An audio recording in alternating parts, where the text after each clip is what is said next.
Hello दोस्तों, स्वागत है आप सभी का। तो आज हम लगाने वाले हैं दिल्ली पुलिस कांस्टेबल का मिनी लाइव टेस्ट। ठीक है जी। काफ़ी सारे बच्चों ने दोस्तों ने कमेंट किया था कि दिल्ली पुलिस कांस्टेबल का मॉक लगाना चाहिए, तो इसीलिए आज से हम शुरू कर रहे हैं दिल्ली पुलिस कांस्टेबल का लाइव मॉक सॉल्यूशन। ठीक है जी। तो काफ़ी दिनों बाद है आज, समय का थोड़ा इशू रहता है, इस वजह से थोड़ा गैप आ जाता है। ठीक है जी। चलिए, तो बाकी जैसा कि आप सभी लोग जानते हैं और जो लोग नहीं जानते मैं उनको बता देता हूँ कि मैं यहाँ पे आपके सामने ही लाइव टेस्ट सॉल्व करूँगा। ठीक है। इसमें आप सीख कह सकते हैं अप्रोच, एग्ज़ाम ओरिएंटेड अप्रोच, कि किस तरीके से आप विद इन टाइम पेपर को सॉल्व करेंगे, कैसे हम कई बार यूनिट डिजिट से आंसर तक पहुँचेंगे, कैसे हम ऑप्शन से आंसर तक पहुँचेंगे, और वो बहुत सारी छोटी छोटी चीज़ें जो आपका बहुत सारा समय बचा सकती हैं, वो सब आप यहाँ सीख सकते हैं। ठीक है जी। तो चलिए शुरू करते हैं दिल्ली पुलिस कांस्टेबल के लिए आज से हम मॉक टेस्ट की सीरीज। ठीक है जी। तो आज ये पहला mock test Delhi police constable का। चलिए शुरू करते हैं। 60।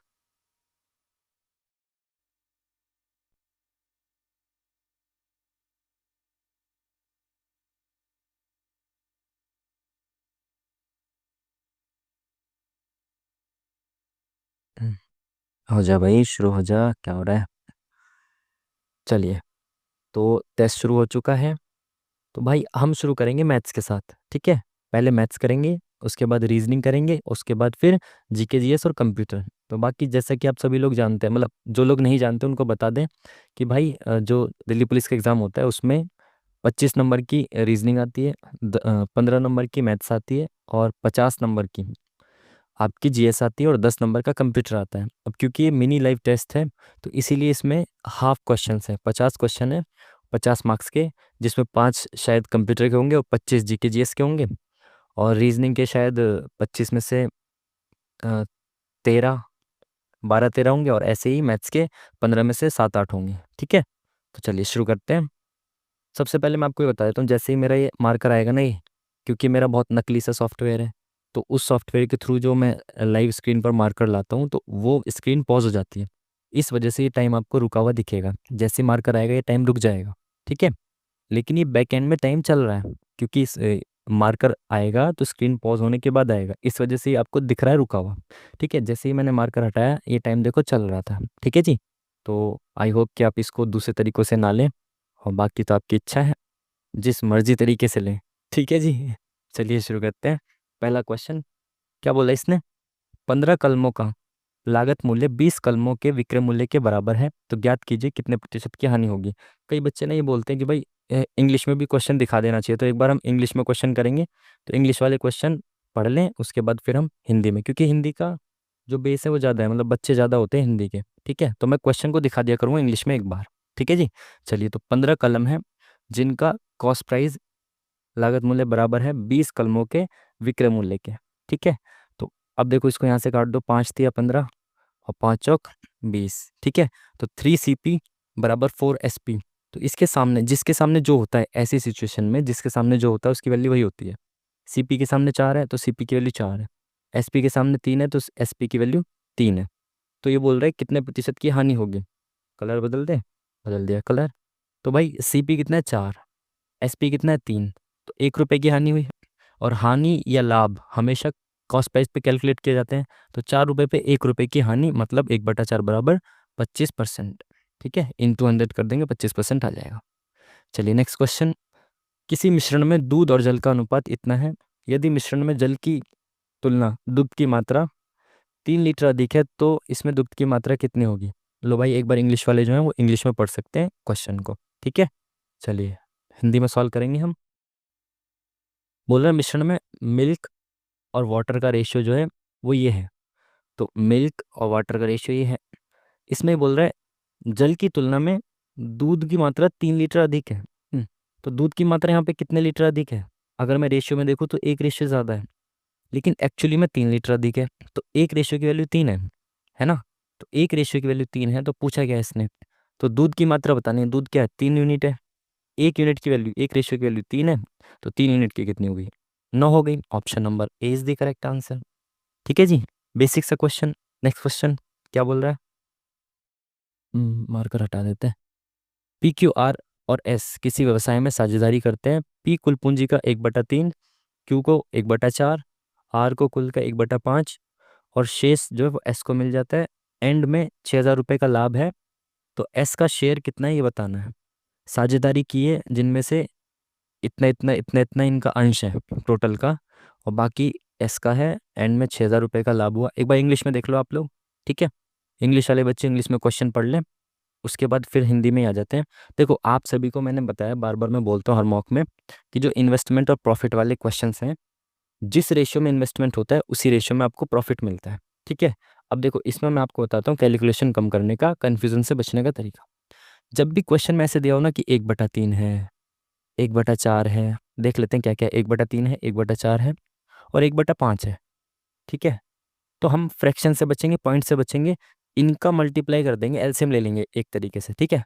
तो इनका क्या होगा, 5 चौक 20 दिया 60, तो वो वैल्यू मैंने 60 मान ली, ठीक है। कुल पूंजी का है ना ये सब, तो मैंने कुल पूंजी मान ली 60 यूनिट, ठीक है। इससे क्या होगा ना, मैं 1/3, अब मैं सोचूं किसका 1/3 करूँ, किसका 1/4, तो मैं इनका वो मान लेता हूँ मल्टीपल, जिससे कि ये पूरा पूरा सभी में कट जाएगा, ठीक है।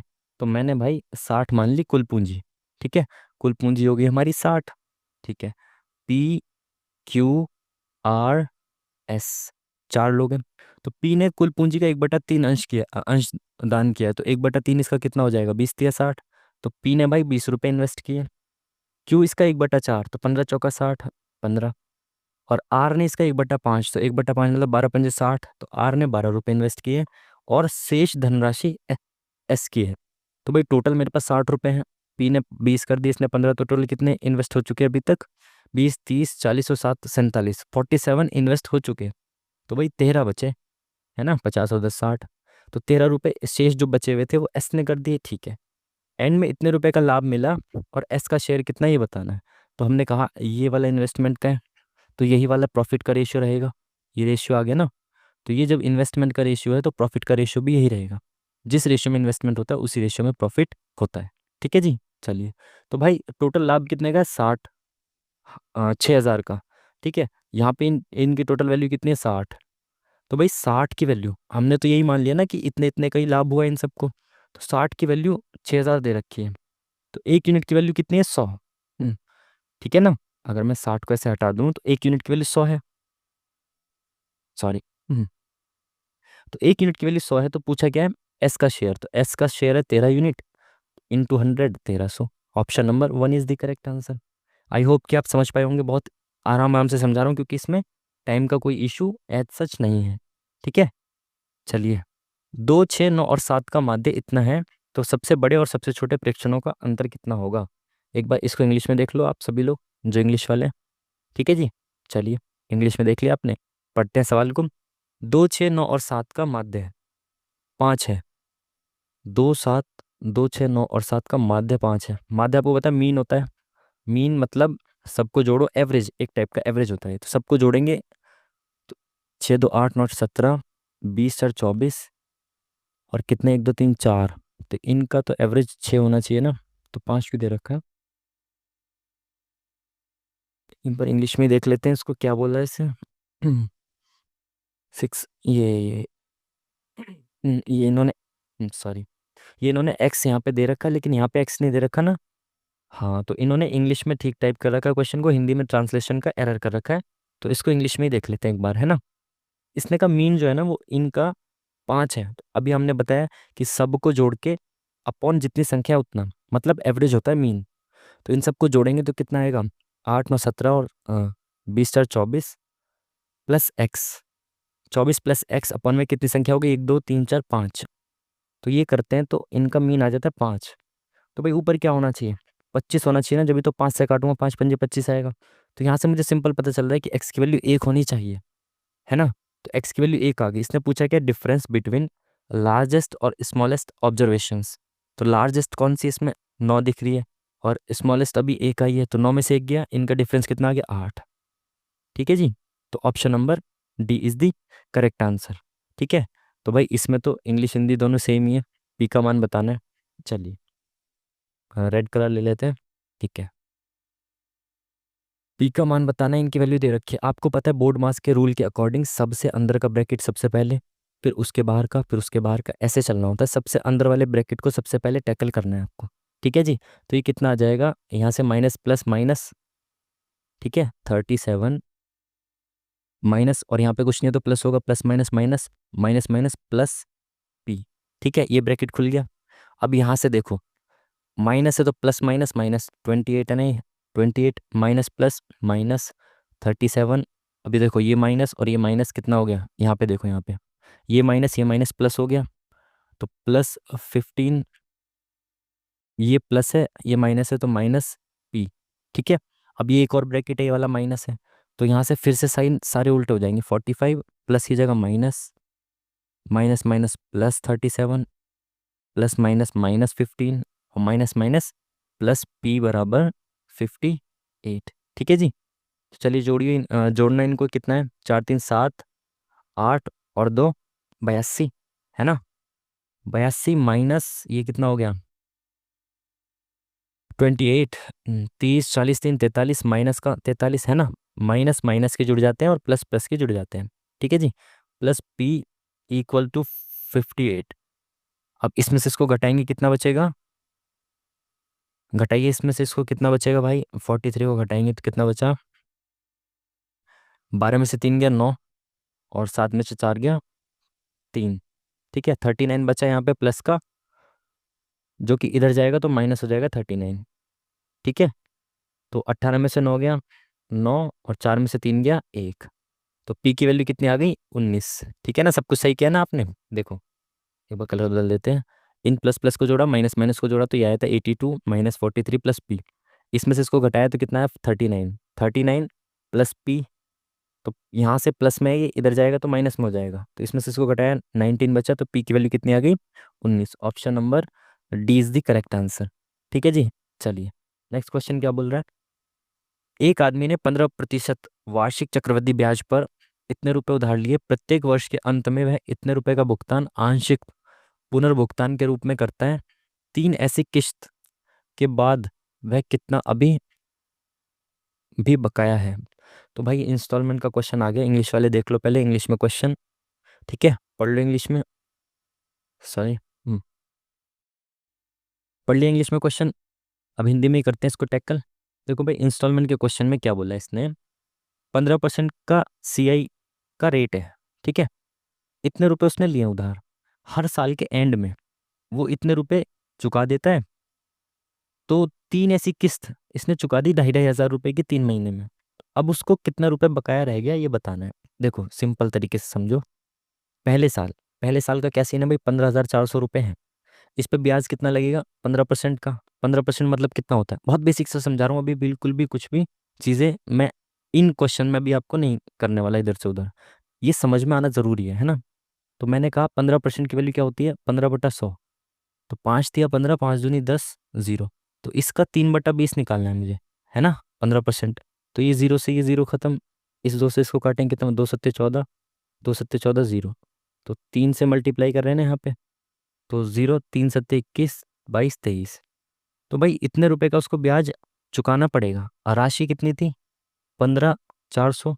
ब्याज कितना है, 23,10। तो 0 1 4 3 7 7 1। मैं इसमें बिल्कुल भी कुछ भी कटपिट नहीं कर रहा हूँ, सिंपल तरीके से चल रहा हूँ। अभी मैं यहाँ पे डायरेक्ट भी घटा सकता था 2,500, बट आप समझें इसको, इतने रुपए उसको देने हैं 1 साल के बाद, बट उसने दिए कितने, 2,500 रुपये। तो उसने 2,500 रुपये इसमें से दे दिए, तो अब उसके पास कितने बचे, 0 1 2 5 1। ठीक है जी, 15,210 रुपये अभी भी उसके पास बचे। तो अब अगली साल का जो ब्याज लगेगा 15%, वो इस पे लगेगा, है ना। पहली साल में उसने 2,500 रुपये दे दिए, इतने रुपए उसको देने चाहिए थे, बट उसने 2,500 रुपये दे दिए, इतने रुपए बचे, तो अब इसके ऊपर ब्याज लगेगा 15% का। ठीक है जी, समझ पाए। तो पहली साल का हो गया सीन, अब दूसरी साल इतने पे लगेगा, तो इसको मिटाना पड़ेगा, है ना, क्योंकि जगह नहीं है यहाँ पे, तो याद रखेंगे 15,210। तो 15,210, 15,210, 1 साल का सीन हो चुका। अब दूसरे साल देखते हैं, इसका 3/20%, 3/20% करना पड़ेगा, है ना जी, बिल्कुल। 0 से 0 खत्म, इसको काटें तो 2×7=14, 2×6=12, 0.5। ठीक है, हालांकि अगर आप ऑप्शन देखें ना, तो काफ़ी डिफरेंस है, तो आप इस पॉइंट को भी इग्नोर कर सकते हो। क्योंकि डिफरेंस काफ़ी का है ना, तो नियर बाय वैल्यू जो होगी उसको मान लेंगे आंसर। ठीक है, तो मैंने 760 मान लिया, तो इंटू 3 करा तो कितना है, 0, 6 18, 7 21 और 22, 2280 रुपये मुझे ब्याज के रूप में पे करने हैं। और ऑलरेडी कितने थे, इतने थे, तो टोटल मेरे को कितने चुकाने थे, इसमें ब्याज मैंने जोड़ दिया, 0, 8 और 1 9, 2 2 4, 5 और 2 7 और 1, इतने रुपए मुझे चुकाने थे, है ना, दूसरे साल के एंड में ब्याज को लगा के। बट मैंने दूसरे साल भी क्या किया, 2,500 रुपये ही चुकाए।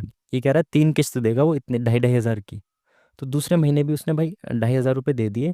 तो 0 9 9 5 14, 6 में से 2 गया 4, ये 14,990 रुपये अभी उसके पास पे करने के लिए बचे। तो अब अगली साल जो तीसरे साल का ब्याज मिलेगा ना 15%, वो इस पे लगेगा। ठीक है, जो राशि बची है, जो उसने पे कर दी उस पे तो लगेगा नहीं, जो बची है उस पे लगेगा अगले साल भी 15% का ब्याज। ठीक है जी, तो इतने रुपए उसको देने अगले साल, तो 14,99 0, इसको मिटाते हैं फिर लिखते हैं 14,99 0, 14,99 0। ठीक है, तो अब इस राशि पे उसको फिर से 3/20 देना है, मतलब 15%।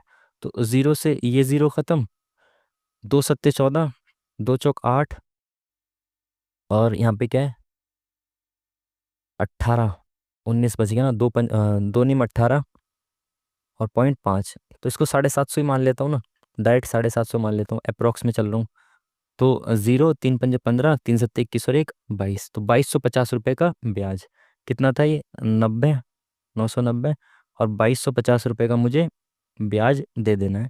तो 0, 9 में से 5 गया 4, 7 और 2, और सॉरी 4 मैं घटा रहा हूँ ना, नहीं नहीं नहीं नहीं, इसमें ये था प्रिंसिपल, ये ब्याज है, तो कितना ब्याज लग जाएगा, 9 5 14, 9 1 10 और 2 12, 1 4 5 6 7, अब उसको 1,700 इतने रुपए वापस देने, 17,240 तीसरे साल के एंड में। तो इतने रुपए उसको देने थे, लेकिन तीसरे साल के एंड में भी वो कितने देगा, 2,500 रुपये देगा किस्त के रूप में ना। 0 4, 12 में से 5 गया 7 5 12, 6 में से 2 गया 4, 1, तो 14,740 के अराउंड रुपए अभी भी उसके पास बचेंगे। तो ये रहा देखो, है ना, पॉइंट के लफड़े में फंसते रहोगे ना तो कैलकुलेशन बेफिजुल में लंबी होगी। ठीक है, तो थोड़ा सा आपको दिमाग से खेलना है, ठीक है, दिमाग से चीज़ों को करना है ना।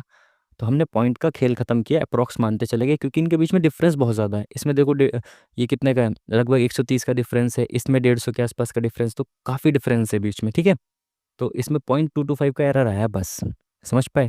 क्वेश्चन ये था कि हर साल वो 2,500 रुपये भुगतान कर देता है, तो 3 किस्त इसने 2,500 की दे दी, तो अब इसके पास कितना बकाया है। हमने क्या किया, पहले साल देखा इतना ब्याज के रूप में देना पड़ेगा, टोटल इतना अमाउंट देना पड़ेगा, 2,500 उसमें से घटाया तो इतना अमाउंट बचा। फिर अगली साल का जो ब्याज मिलेगा ना, वो जो अमाउंट बचा है उस पर मिलेगा। फिर अगले साल यही प्रोसेस किया, फिर तीसरे साल भी यही प्रोसेस किया, तो हमारे पास इतने रुपए भी बचे, उसको देने हैं। ठीक है, तो ऑप्शन नंबर 1। आपको समझ में नहीं आया तो आप वीडियो को पीछे करके दोबारा से इसको समझेंगे आराम से, कोई दिक्कत नहीं है। ठीक है, बहुत आराम से समझें, इंस्टॉलमेंट के क्वेश्चंस थोड़े होते हैं अच्छे। इसका और इसका महत्तम समापवर्तक मतलब HCF निकालना है। ठीक है, इसमें इंग्लिश की तो ज़रूरत नहीं है, बाकी भाई कुछ लोगों को ज़रूरत है तो इंग्लिश में देख लो। ठीक है, द HCF ऑफ इसका, तो HCF आपको पता है जो कॉमन होता है, हाईएस्ट कॉमन फैक्टर होता है। तो भाई इनका फैक्टराइजेशन कर लो। तो ये आप देख पा रही हो, मुझे दूर से दिख रहा है, क्या है ये, A² - B² दिख रहा है।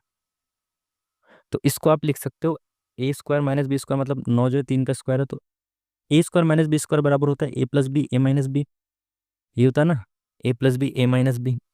तो x+3 और x-3, यहाँ 3 क्यों लिखा है पता है ना आपको, ये x का स्क्वायर और 3 का स्क्वायर है। ठीक है, अब इसका करना है आपको फैक्टराइजेशन।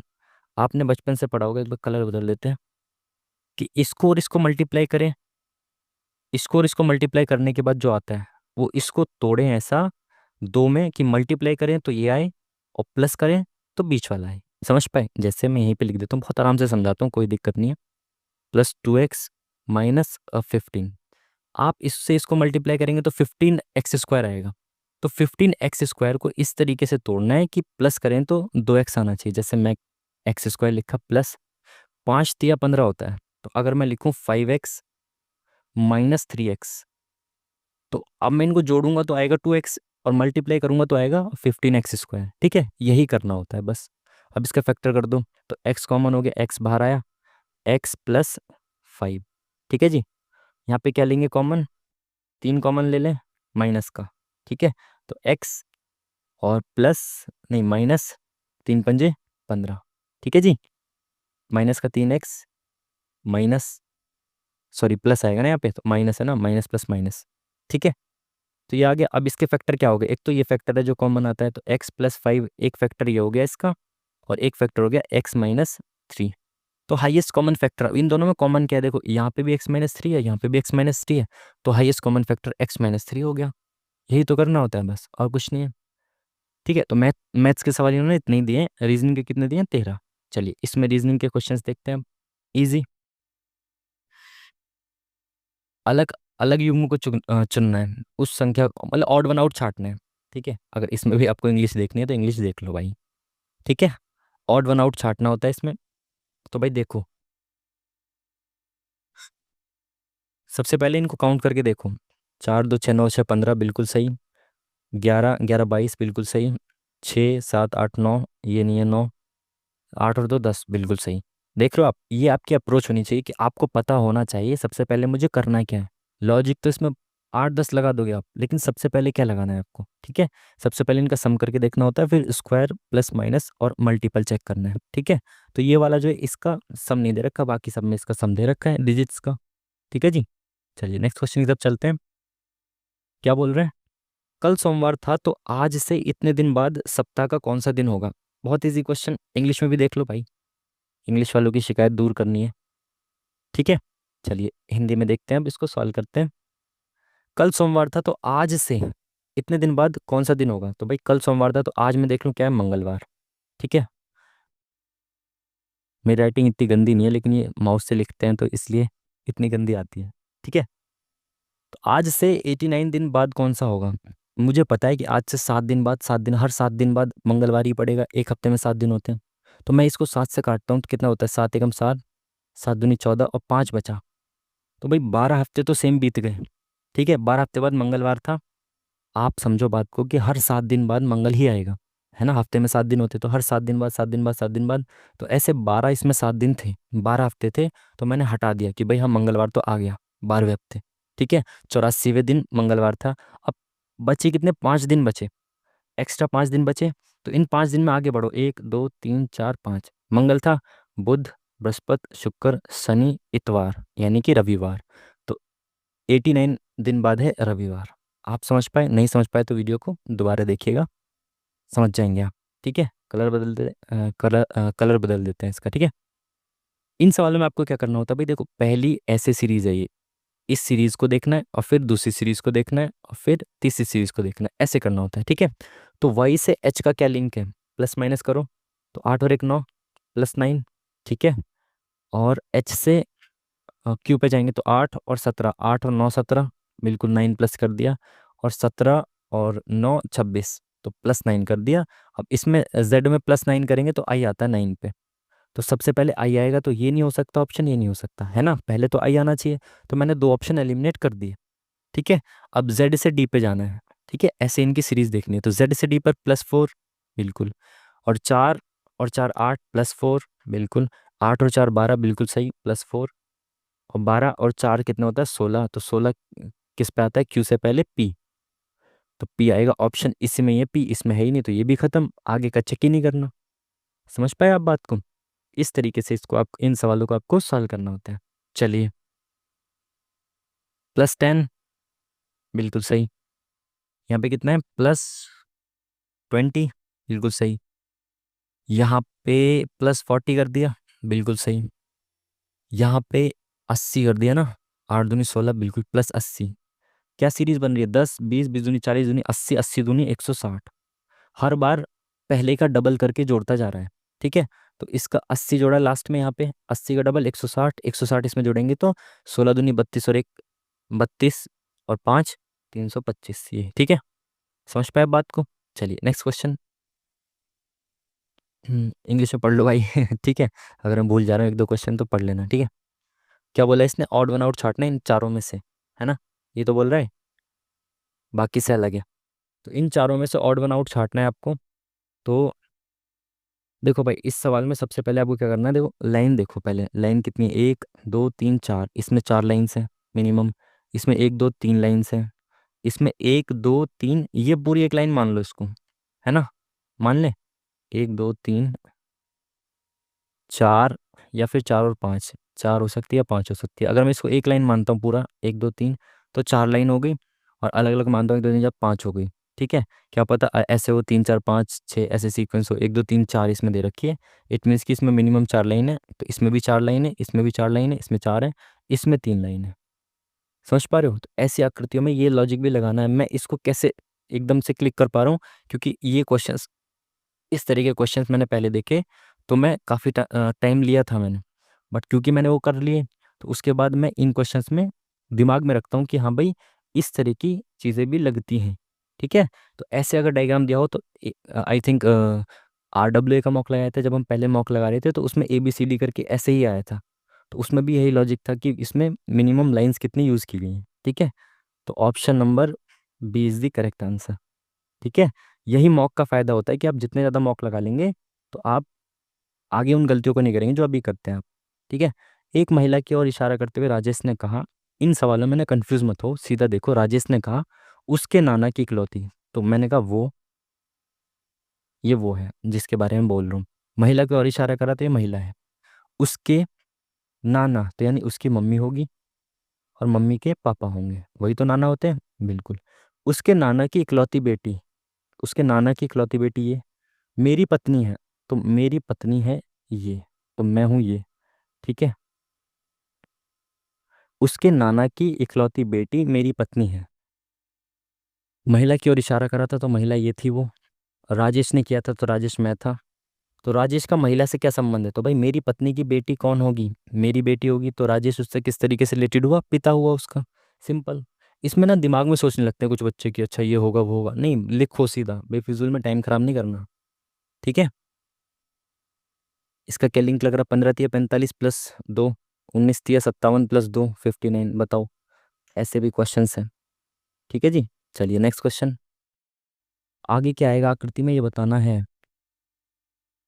ठीक है, तो भाई मुझे तो एक छोड़ के एक लग रही है, बाकी मैं पहले इसको चेक कर लेता हूँ। जैसे स्टार है, स्टार यहाँ पे कोने में आ गया, फिर यहाँ पे आ गया, फिर इधर चला गया। देख रहे हो आप, स्टार नीचे आ गया यहाँ पे, फिर यहाँ चला गया, ये वाला, फिर यहाँ चला गया, कोई लॉजिक नहीं बन रहा। देख पा रहे हो आप? और दूसरी चीज़ मैंने आपको पहले बताया, एक छोड़ के एक का पैटर्न बहुत फेमस है, वो बहुत बच्चों का टाइम खराब करता है। इसमें कैसे पता चले कि एक छोड़ के एक पैटर्न बना रखा है? सबसे पहली चीज़ तो जब एक छोड़ के एक पैटर्न देता है ना, तो उसमें हमेशा 5 बॉक्स देगा। तो 1 2 3 4 5, हमेशा 5 बॉक्स देता है, मैंने जितना देखा है मैक्सिमम। ठीक है, दूसरी चीज़, क्योंकि 5 बॉक्स देगा तभी तो एक छोड़ के एक बन पाता है। दूसरी चीज़, कोई लॉजिक नहीं बनेगा उनका, है ना। जैसे स्टार यहाँ से यहाँ पे आ गया, तो बना कि भैया कोने में आ गया, लेकिन कोने से यहाँ कैसे पहुँच गया, कोई सेंस नहीं बन रहा। समझ पा रहे हो आप? ऐसे हो सकता है कि जैसे मान लो यहाँ से यहाँ पे आया, यहाँ से यहाँ पे आया, लेकिन यहाँ से यहाँ पे कैसे गया, 1 2 शिफ्ट हो गया, बट यहाँ पे कैसे आया, 1 2 ऐसे शिफ्ट हुआ, 1 2 नीचे आ गया, फिर 1 2 यहाँ पे आ गया, फिर तो वापस जाना चाहिए ना, एक बार ऐसे आया, एक बार ऐसे जा रहा है, फिर ऐसे जा रहा है। हाँ, हो सकता है 1 2, बट ये बीच में कैसे आया, फिर यहाँ पे आना चाहिए था ना, 1 2 है तो। मेरे हिसाब से तो कोई लॉजिक नहीं लग रहा, और जैसे ही मैं भाई देखो 5 बॉक्स देखता हूँ, मेरे कान खड़े हो जाते हैं कि डबल पैटर्न है। ठीक है, तो भाई जब भी ऐसा देखो आप ऐसे देख लो हमेशा, एक एक, इससे इसका कोई लॉजिक होगा तो वही सेम इस पे फॉलो करेगा। जैसे ये वाला एरो ऊपर है, ये नीचे आ गया, तो अब एरो ऊपर आ जाएगा। ठीक है, तो एरो ऊपर यहाँ पे है, यहाँ नहीं है, यहाँ पे ऊपर है। एक बार चौथे ऑप्शन में देखते हैं क्या है, चौथे में भी नहीं है, तो इन तीनों में से एक आंसर है, जो कि ये वाला तो नहीं है। अब ये दोनों मेरे को दिख गए, तो अब मेरे को ये देखना है कि भाई इसमें अलग क्या है। अब मैं जैसे मान लो इस एरो को देखने लग जाऊँ, टाइम खराब करूँ, एरो यहाँ पे भी है, यहाँ पे भी है, तो टाइम क्यों खराब करना। इन दोनों में देखो डिफरेंस क्या है, ये स्टार है अपनी जगह, एरो अपनी जगह, ये अलग है, ये दोनों अलग है यहाँ पे। तो इनकी स्थिति देख लेता हूँ कि भाई यहाँ से यहाँ, यहाँ से यहाँ क्या होगा। ये यहाँ पे क्या हो रहा है, उल्टा हो गया ऊपर से नीचे। अब यहाँ पे उल्टा हो जाएगा, ये ऊपर आ जाएगा, नीचे स्क्वायर आ जाएगा। तो ये पहले वाले ऑप्शन में इसमें है ही नहीं। समझ पाए आप बात को? इस तरीके से करना है इन क्वेश्चंस को। बाकी बच्चे लॉजिक ढूंढते रह जाते हैं और टाइम खराब करते हैं कि भाई ये नहीं सोचते एक बार देखें कि डबल पैटर्न हो सकता है। ठीक है, आपको ये काम नहीं करना, डबल पैटर्न देखना है। ये टाइम खराब करने वाले क्वेश्चन आ गए भाई, त्रिभुज गिनने हैं। हालांकि टाइम इसमें बहुत होता है, तो कर दो भाई। सबसे पहले बड़े बड़े बड़े बड़े ट्रायंगल गिनो। तो ये एक, ये दो, और एक ये तीन। ठीक है, बाहर से बड़े बड़े मेरे को तीन दिखाई दे रहे हैं। एक ये एक, एक ये दो, और एक ये तीन। ठीक है, ये वाले तीन हो गए। अब छोटे छोटे गिनते हैं। ठीक है, तीन, चार, पाँच, छः, सात।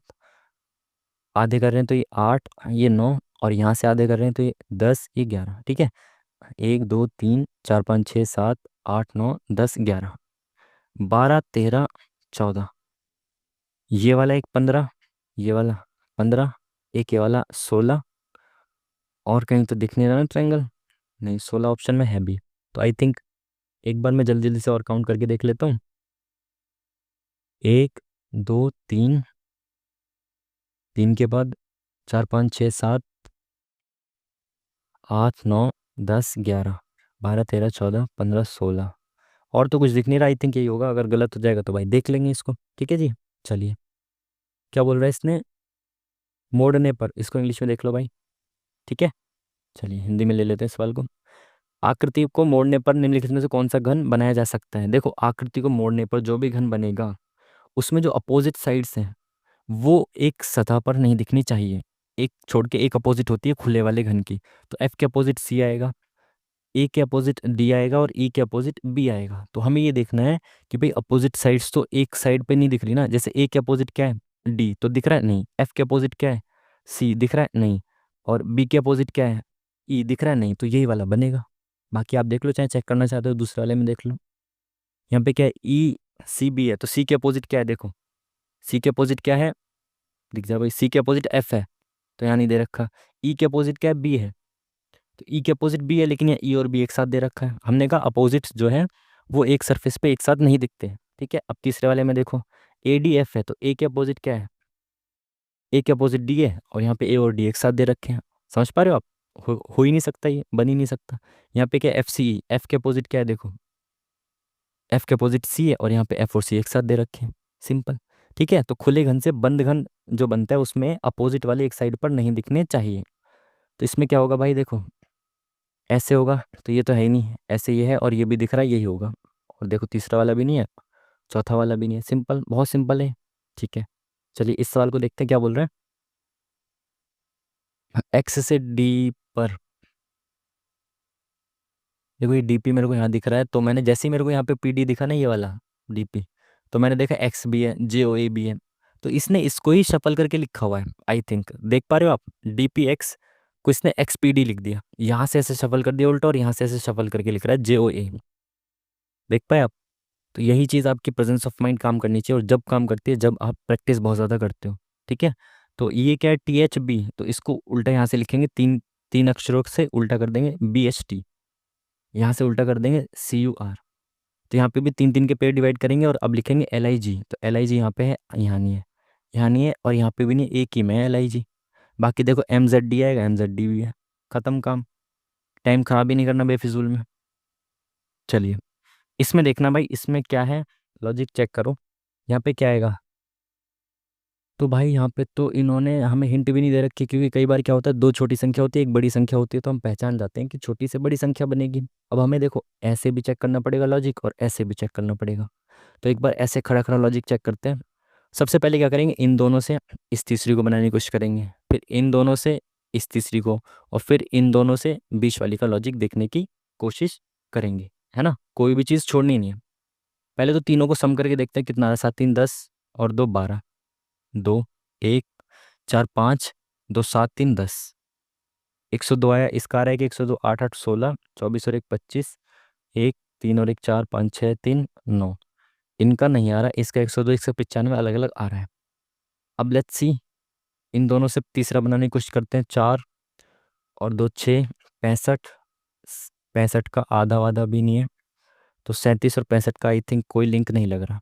इन दोनों को देखो, 3 2 5 और 10 60, 60 और 42 का लिंक दिख रहा है क्या कुछ? 18 जोड़ा है, 18 का भी यहाँ पे आसपास कोई लेना देना नहीं दिख रहा। ठीक है, इन दोनों को जोड़ के बीच वाले को बनाने की कोशिश करते हैं।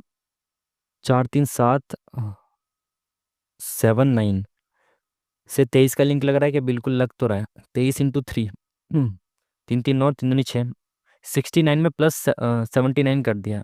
ऐसे इनको देखते हैं एक बार। इसके 3 गुना में +10 कर दिया। ठीक है, बीच वाले के 3 गुना में +10। तो देखिए 9 8 17, लेकिन यहाँ पे तो 17 आ रहा है, तो इसका 3 गुना कितना होगा? 24। 28 का 3 गुना, 3 8 24, 6 7 8, तो इसमें प्लस करेंगे तो 94 आना चाहिए ना। तो इनका तो यूनिट डिजिट 9 8 17 7 आ रहा है, तो ये लॉजिक भी नहीं लग रहा। तो हमने दोनों लगा के देख लिया ना, इन दोनों से इसको बना लिया, इन दोनों से इसको बना के देखा, बीच वाले को, तो इसमें तो मुझे लॉजिक नहीं लग रहा। ज़्यादा टाइम खराब नहीं करना, इन क्वेश्चन में नहीं आते तो भाई स्किप करके आगे बढ़ेंगे। अब इनसे देखते हैं, पहले इससे तीसरा, फिर इन दोनों से ये, और फिर दोनों से बीच का। ठीक है, तो एक बार देखें। तो लॉजिक 4 4 8, 86 और 38 का कोई सेंस बना? 38 दूनी नहीं, है ना। इन दोनों को जोड़ा तो क्या बना? 7 और 8, 82 का 42 से कोई लिंक बना? ×2 -2 लग रहा है क्या? ×2 -2। इसको जोड़ें तो कितना? ×2 करके तो बहुत ज़्यादा हो जाएगा, ये तो लॉजिक नहीं लग रहा। एक बार माइनस करके देखें। तो यहाँ पे देखा हमने कितना बन रहा था माइनस करके, तो नहीं, 23 12 नहीं, माइनस करके भी नहीं दिख रहा इसमें। 38 और 4, इनका डिफरेंस 4 है ना, तो 4 को डबल बार लिख दिया, या तो ×11 कर दिया। ठीक है, इनका डिफरेंस 5 है, तो 5 को डबल बार, या तो ×11, 5 × 11। इनका डिफरेंस कितना है? 2, तो 2 को 2 बार लिख दिया, या फिर ×11, एक ही बात होगी। बहुत सही, बेहतरीन क्वेश्चन था ये, काफ़ी समय लग गया इसको समझने में। इसने क्या किया, इनको माइनस करके जो आया उसमें ×11 कर दिया, या फिर उसको ही 2 बार लिख दिया। ठीक है, इससे इसको किया तो कितना है? 4, 4 की ×11 44। इसमें क्या है? 5 5 11 55। इसमें 2 है, 2 11, डबल लिख दो, या फिर ×11 कर दो। अच्छा क्वेश्चन था, बहुत टाइम ले गया, काफ़ी अच्छा क्वेश्चन था। अब देखते हैं भाई, जनरल नॉलेज को जल्दी से देख लेते हैं। एक बार आप इंग्लिश में पढ़ लो, जल्दी जल्दी से पढ़ लिया? जल्दी पढ़ेंगे, फिर हम हिंदी में देखते हैं इसको। संविधान के किस अनुच्छेद में उल्लेख है कि बाहरी आक्रमण और आंतरिक गड़बड़ी के खिलाफ राज्यों की रक्षा करना केंद्र सरकार का कर्तव्य है? तो केंद्र सरकार का कर्तव्य है राज्यों की रक्षा करना। तो भाई ये सारे इमरजेंसी के प्रोविजंस है, तो 356 तो स्टेट में राज्यपाल शासन, तो इसके आसपास का है 355 होता है, आई थिंक, है ना। ये तो शायद PYQ में भी आया हुआ, आंतरिक गड़बड़ी के आधार पर 355 ही होता है, आई थिंक, स्टेट के लिए। लो भाई, इंग्लिश में देखो जल्दी से, अब हिंदी में देखो। जयप्रकाश पुल किस नदी पर है? आई डोंट नो, आगे बढ़ेंगे। क्या बोल रहा है? 86th अमेंडमेंट है। ठीक है, 86th अमेंडमेंट कब हुआ था भाई? ये हुआ था 2002 में, जब 21A जोड़ा गया था, शिक्षा का अधिकार, सॉरी, 6 से लेके 14 वर्ष तक के बच्चों के लिए शिक्षा का अधिकार जोड़ा गया था। ठीक है, चलिए इंग्लिश में देख लो भाई, पढ़ लो। संविधान का निम्नलिखित में कौन सा अनुच्छेद उच्च न्यायालय की रिट जो होती है वो होती है 226 से रिलेटेड, और हाई कोर्ट की होती है 32 से रिलेटेड? आहार नली भाई, इंग्लिश में पढ़ो, और फिर हिंदी में देखो। आहार नली में अंगों द्वारा स्रावित कौन सा रस वसा के पाचन में महत्वपूर्ण भूमिका? पेट, देखो, लार तो अंगों द्वारा स्रावित नली में, आहार नली में तो नहीं होती है, तो मुंह में होती है, तो लार खत्म, यहाँ से लार, यहाँ से खत्म। हाइड्रोक्लोरिक एसिड, पित्रस, अमाशय, और ये सॉरी, पितरस जो है वो लीवर, और ये अग्नाशीरस ये होता है अग्नाशय, मतलब पेट, स्टमक। तो आई थिंक ये दोनों स्रावित होते हैं ना। हाइड्रोक्लोरिक अम्ल तो होता ही है, तो आई थिंक ये वाला होना चाहिए। लेट्स सी, देखते हैं, आगे बढ़ते हैं जल्दी से। तो भाई लो इंग्लिश वाले, और हिंदी में। सचिन तेंदुलकर ने डैश स्टेडियम में अपना 100वां शतक बनाया था? तो 100वां शतक आई थिंक बांग्लादेश के खिलाफ बनाया था। तो वानखेड़े इंडिया में, मुंबई में, इंग्लैंड, कलकत्ता, ये है बांग्लादेश का स्टेडियम। इजी क्वेश्चन था। लो भाई इंग्लिश में देखो, अब हिंदी में देखो। हथियार रखने से रोकने वाला शस्त्र अधिनियम किस वर्ष पारित किया गया? आर्म्स एक्ट, ये तो मैंने पढ़ा है आई थिंक, बट अभी देखते हैं इसको, है ना। अरे यार, हिंदी में आगे बढ़ते हैं, देखते हैं ना, काफ़ी सारे क्वेश्चंस हैं। इंग्लिश वाले देखो, अब हिंदी वाले। कौन सा भारत में फलों के उत्पादों के लिए एक अनिवार्य मार्क है? फलों के लिए आता है एफपीओ, ये बहुत बार आया हुआ है, ठीक है। फूड प्रोडक्शन ऑर्डर करके कुछ ऐसे होता है। सरोजनी नायडू किस सत्र में भारतीय राष्ट्रीय कांग्रेस की पहली महिला अध्यक्ष बनी? इंग्लिश में देख लो भाई, वैसे इंग्लिश में जरूरत नहीं है इसकी। तो भाई 1925 में पहली भारतीय महिला अध्यक्ष बनी थी इंडियन नेशनल कांग्रेस की, कानपुर अधिवेशन में, ठीक है। English. Free to think 2024 report के अनुसार शैक्षणिक स्वतंत्रता सूचकांक में भारत की रैंकिंग क्या है? नहीं पता भाई इसके बारे में। करंट अफेयर मैं बिल्कुल पढ़ नहीं रहा हूँ, तो इस वजह से करंट अफेयर के बारे में बिल्कुल नहीं पता, ठीक है। पृथ्वी के आसपास की हवा का अदृश्य परत के गैसीय आवरण को क्या कहते हैं? पृथ्वी के आसपास की जो हवा है वो वायुमंडलीय तो कहलाती है। लो भाई इंग्लिश में देखो जल्दी से और फिर हिंदी में। किस सिंधु घाटी सभ्यता स्थल पर वयस्कों को प्राय गड्ढे में सीधे लिटाकर दफनाया जाता था? सिर उत्तर की ओर होता था। दफनाने की प्रथा मिलती है हमें आई थिंक इनाम गांव में, है ना, महाराष्ट्र। गुफकराल चिरांद लोहे की हड्डी, ओ सॉरी लोहे की, यार हड्डियों के औजार। मानसरोवर किसने लिखी है भाई? ये भी इंग्लिश में देख लो आप। मानसरोवर के लेखक है प्रेमचंद जी, ये सबको पता होगा आपको। ये लो भाई इंग्लिश में। हम्म। विचारगेल महल में रहने वाले पहले भारतीय अधिकारी कौन थे? विचारगेल महल आपको पता है किसको कहते हैं? ये कहते हैं राष्ट्रपति भवन को। तो आई थिंक पहले राष्ट्रपति तो राजेंद्र प्रसाद तो ये होने चाहिए आई थिंक। इतना मेरे को पता है कि विचारगेल कहते हैं राष्ट्रपति भवन को। आंध्र प्रदेश के मुख्यमंत्री के रूप में किसने शपथ ली है भाई? ये अभी अभी चंद्रबाबू नायडू जी। मोदी जी की नैया को बचाए रखे हैं, ठीक है। वारली चित्रकला, लो भाई इंग्लिश में देख लो। वारली चित्रकला बहुत फेमस है, बार बार क्वेश्चन पूछा गया, महाराष्ट्र की है ये। कौन सा शब्द बैंकिंग में यूज नहीं होता भाई? इंग्लिश में देख लो। बैंकिंग में कौन सा शब्द यूज नहीं होता? रेपो रेट, ठीक है। शून्यकाल, जीरो आर, ये होता है भाई संसद में यूज, ठीक है। जो क्वेश्चन वगैरह पूछे जाते हैं। सत्य शोधक समाज, ये लो इंग्लिश में देखो। सत्य शोधक समाज की स्थापना की थी भाई ज्योतिबा फूले 1873 में। रजिया सुल्तान, याकूत आगे भाई, ठीक है। रजिया सुल्तान रजिया को दिल्ली सुल्तान सिंहासन से किस वर्ष हटाया गया था? ये हटी थी भाई 40 में। वाहत किसकी मुद्रा है? करेंसी का है। वाहत किसकी मुद्रा है? अभी पता नहीं है, आगे बढ़ते हैं इसके बारे में। कौन सा एकमात्र एक इंग्लिश में देखो पहले। निम्न में से कौन सा एक श्रम गहन उद्योग है? श्रम गहन उद्योग जिसमें श्रम ज़्यादा यूज होता है वो है भाई आपका आई थिंक चाय। चाय के बागानों में बहुत सारे मजदूर काम करते हैं, तो ये होता है जिसमें श्रम गहन, मतलब जिसमें ज़्यादा इंटेंस लेबर होती है, ज़्यादा लेबर होती है, ठीक है।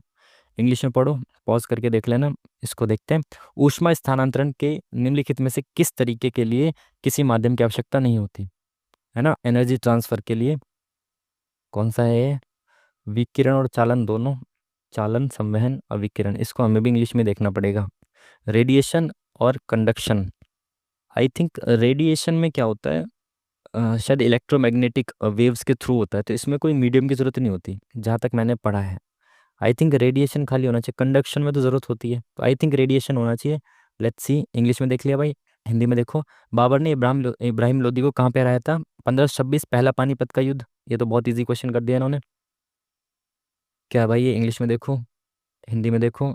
The two fats the story of my divorce किस पुस्तक के लिखे चेतन भाई ये बुक का तो मुझे इसका नाम नहीं सुना मैंने। हाल ही में महारत्न का दर्जा प्राप्त करने वाली HAL, हिंदुस्तान एरोनॉटिक्स लिमिटेड का मुख्यालय, ठीक है, हेडक्वार्टर पूछ रहा है। तो HAL का हेडक्वार्टर है आई थिंक साउथ में था। ये बहुत न्यूज़ में रहा था, ये था शायद बेंगलोर में था, काफ़ी न्यूज़ में रहा था। तो इनकी प्रेस कॉन्फ्रेंस वगैरह भी देखी थी मैंने एक दो नेताओं की। एनियाक, ये तो नाम सुना सा है ना। ये क्या कह रहा है? पहला इलेक्ट्रॉनिक है, तो एनियाक में एन, कंप्यूटर में एन का क्या मतलब है? एनियाक में ये था, ये तो मैंने पढ़ा हुआ है, बस डिवीज़न नहीं किया हुआ ना कंप्यूटर का। तो आई थिंक न्यू नेक्स्ट तो मतलब नहीं है इसका, क्योंकि इलेक्ट्रॉनिक तो या तो नंबर या न्यूमेरिकल होना चाहिए, इसका मतलब न्यूमेरिकल होगा आई थिंक, ठीक है। कौन सा स्टोरेज, इंग्लिश में देखो भाई, स्टोरेज यूनिट इनमें से कौन सा नहीं? Hard disk, compact disk, floppy disk, monitor. I think monitor में तो स्टोरेज नहीं होता ना, मॉनिटर तो ये स्क्रीन है नहीं जिसमें मैं काम कर रहा हूँ, ये तो मॉनिटर है। प्रोग्रामिंग लैंग्वेज जावा को विकसित करने वाले, इंग्लिश में देख लो भाई। जावा को विकसित किया गया था, ये शायद PYQ में आया, आई थिंक NTPC में आया था, बट इसका मुझे नाम याद नहीं है यार। बट हाँ ये PYQ में देखा है, तो C लगा देते हैं, ठीक है। लिनक्स किसका एक उदाहरण है? लिनक्स तो भाई ऑपरेटिंग सॉफ्टवेयर ऑपरेटिंग सिस्टम होता है ना लिनक्स। ये तो बेसिक में भी पढ़ा है आपने, कंप्यूटर जहाँ से भी पढ़ा होगा तो बेसिक में भी था। एक्सेल में सेल के भीतर एक नई लाइन दर्ज करने के लिए डैश की को दबाते हैं। नई लाइन के लिए भाई प्लस एंटर, ऑल्ट या फिर कंट्रोल या फिर ऑल्ट के साथ एंटर दबाते हैं ना। कंट्रोल प्लस एंटर या फिर ऑल्ट प्लस एंटर। नई लाइन के लिए तो एंटर दबाएंगे, बट कंट्रोल के साथ या ऑल्ट के साथ। कंट्रोल सबसे पहले दे रखा है तो ये नहीं होगा, आई थिंक ऑल्ट ही होना चाहिए। यार रिवीजन नहीं किया इनका कंप्यूटर का बिल्कुल भी अभी, आपकी वजह से लगा रहा हूँ इसको बस दिल्ली पुलिस वाले को। हालांकि वैसे भी मैं कंप्यूटर पढ़ के जाता नहीं हूँ एग्जाम में, काफ़ी होता है बस 10 नंबर के तो कंप्यूटर है, मैथ रीजनिंग और जीएस में कर लो आप, बहुत है। चलो इसमें तुक्के लगाएं कुछ कुछ। किस नदी पर स्थित है जयप्रकाश पुल? तो भाई सी तुक्के लगाते हैं ना। कुछ कुछ क्वेश्चन था इसमें, नेगेटिव मार्किंग तो है नहीं। आर्म्स एक्ट सी लगा देते हैं इसमें भी, ठीक है। जिसके बारे में कोई आइडिया नहीं है, जिसको सोच सकते हैं उसको देखेंगे। 10 फ्री टू थिंक रिपोर्ट के अनुसार कौन सी रैंकिंग है? फ्री टू थिंक पूर्ण रूप से प्रतिबंध इसमें तो नहीं होना चाहिए, पूर्ण रूप से अप्रतिबंध भी नहीं होता, मध्यम रूप से प्रतिबंधित ये होना चाहिए आई थिंक, है ना। शैक्षणिक स्वतंत्रता सूचकांक आई थिंक। लेट्स सी आगे देखते हैं। मुद्रा किसकी है भाई, ये भी कोई आइडिया नहीं, सी लगा देते हैं इसमें। तजाकिस्तान की तो नहीं, तंजानिया लगाते हैं शायद इसमें, है ना। पता तो है नहीं लेकिन तुक्के लगा रहे हैं, ठीक है। Two facts the story of my divorce पुस्तक इस। अच्छा भाई चलो, टाइम खत्म हो चुका है हमारा। लेट्स सी द रिजल्ट क्या रहा है। तो भाई मैं तुक्के मारता हूँ इस वजह से, क्योंकि मुझे लगता है कि एक दो क्वेश्चन भी सही हो गया तो वो बैलेंस कर देता है, ठीक है। तो बाकी आप सावधान रहें और सतर्क रहें, ठीक है। तो इसमें भाई हमारे 44 करेक्ट हुए हैं और 5 हमारे गलत हुए हैं।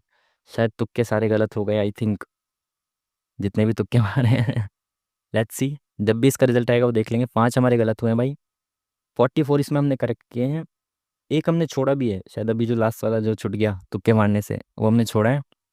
और टोटल मार्क्स हमारे इसमें आए हैं 42.75। इट मीन्स डबल इसका करें तो कितना हो जाएगा, 84 85.5, है ना। तो 85.5 अगर आप आउट ऑफ 100 देखें तो आउट ऑफ 100 80.5, 85.5, ठीक है। तो भाई ठीक है, स्कोर ठीक है। जीएस थोड़ा सा इसमें वैसे क्वेश्चंस भी थे, ऊट पटांग से भी थे ना, करंट अफेयर के थे और करेंसी पूछ ली, तो करेंसी का भी कोई आइडिया नहीं था कौन सी वाली थी वो। और फिर ऐसी चीज़ें मैं याद भी नहीं करता, है ना। मैथ रीजनिंग और जीएस आपका, जीएस इन द सेंस वो वाली जीएस, पॉलिटी ज्योग्राफी ये सब, और थोड़ा बहुत ये अपना क्या होता है स्टैटिक का पार्ट, ये काफ़ी होता है, इनफ होता है, ठीक है। फालतू बहुत सारी चीज़ होती है पढ़ने के लिए, क्या क्या पढ़ें, स्मार्टली चलेंगे ना चीज़ों को देखते हुए, जिसका ज़्यादा वेटेज है उसकी तरफ ज़्यादा जाना चाहिए। बाकी टाइम है आपके पास अभी बहुत सारा, तो पढ़ते रहो, है ना। मेन फोकस अपना रखा करो पीवाईक्यू पे, जो भी क्वेश्चन प्रीवियस ईयर के हैं वो छूटने नहीं चाहिए, और प्रीवियस ईयर के क्वेश्चन ही 90% रिपीट होंगे आपके, करंट अफेयर को छोड़ के, ठीक है। तो वही क्वेश्चन से मेन फोकस करना है। मैथ रीजनिंग की प्रैक्टिस करते रहो, बढ़िया से मॉक लगाते रहो, और यहाँ पे हमारे साथ सॉल्यूशन देखते रहो बढ़िया अप्रोच के साथ, ठीक है। तो लगे रहो। आपने भी अब इसका जो भी रिजल्ट रहेगा ना, जो भी क्वेश्चंस गलत होंगे तो इसको डिस्क्रिप्शन कह रहा हूँ, कमेंट में पिन वगैरह कर देंगे जो भी क्वेश्चंस गलत थे। बाकी तो आप लोग भी देख ही लोगे कौन से क्वेश्चंस हमने गलत किए थे जब इसका रिजल्ट आएगा, ठीक है। तो चलिए, आप लोगों ने भी मॉक लगाया होगा बढ़िया तरीके से, तो आपका भी स्कोर अच्छा रहा होगा। तो रिवीजन करते रहिए, बढ़िया से पढ़ाई करते रहिए, मॉक लगाते रहिए, अच्छे से एनालिसिस उसका करते रहिए। आपसे मिलेंगे नेक्स्ट वीडियो में, तब तक के लिए थैंक यू वेरी मच। नमस्कार।